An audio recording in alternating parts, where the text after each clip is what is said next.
Hi everybody, Steve here once again at Forest Lawn Memorial Park in the city of Covina. And I'm here at the Veil of Faith section to visit someone who died very young and very tragically and very publicly in a plane crash.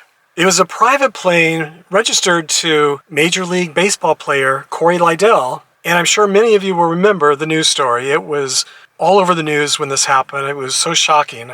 He wasn't yet a licensed pilot.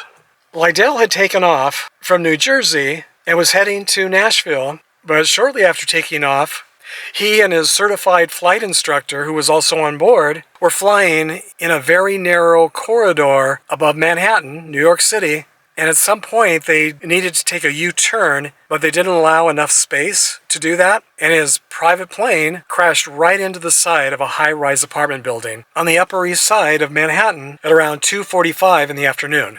It was clear visibility and seemed like such a freak accident, and hard to believe that something like that could even happen, and it was later ruled pilot error.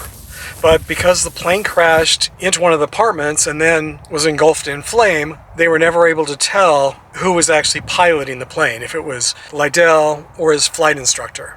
This horrendously tragic freak accident happened on October 11th, 2006, and Lidle was only 34 years old. If you're a baseball fan, then I'm sure you're familiar with his name. I don't really follow baseball that much, but I had even heard of him.